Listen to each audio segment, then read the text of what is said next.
Nasusulat sa Biblia, lahat ng bagay sa buhay ay may panahon.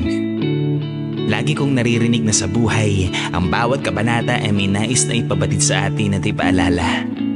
Silang mga tanda ng paminsan-minsan nating pagkabuwal, pamamahinga at muli nating pag-ahon at pag-usad. Paalalang ang buhay, katulad ng mga siklo sa kalawakan ay umiikot lamang sa iba't ibang klima at panahon. Tagulan, na kung saan kakambal nito ay mga luha na madalas nating ikinukubli.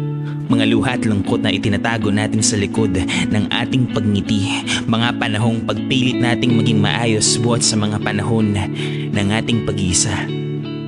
Pahintulutan ang sarili na anumang oras ay masagip ng pag-asa.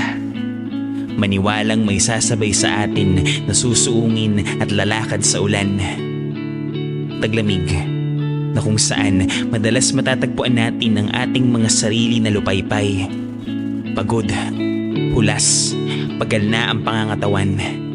Madalas tayong sinusubok sa kung hanggang saan ang kayang tiisin sa pagpiling manatili sa kabila ng lahat.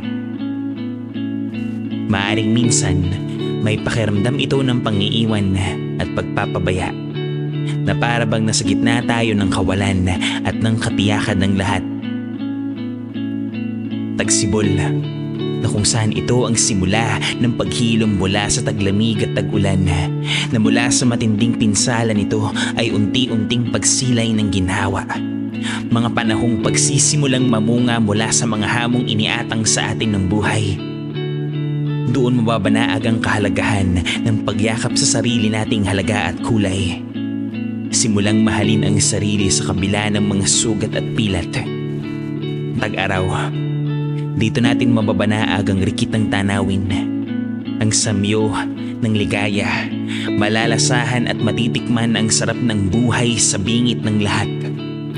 Nakikita ang mga samot-saring kulay ng buhay, ang matatamis ng ngiti at mga luha ng pagbubunyi, na makikita mong sa bawat kabanata ay makikita mo ang saysay ng lahat, na sa bawat pagdaan ng bawat yugto, nakayanan mo itong alpasan. At sa lahat ng ito, binabati kita sa pagpiling manatili sa bingit ng bawat taglamig at tag-ulan, at sinasalubong mo ang bawat tag-araw. Binabati kita na pinili mong kumutan ang sarili ng pag-asa at pagtitiwala sa Kanya. Binabati kita, nakatagpo ng may sisilungang tahanan ng pag-ibig. Binabati kita. Nasusulat sa Biblia, lahat ng bagay sa buhay ay may panahon.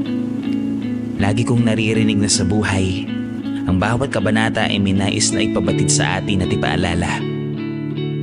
Mapataglamig, tag-ulan, tagsibulman o tag-araw, lagit laging patungo ito sa mas matatag at bagong ikaw.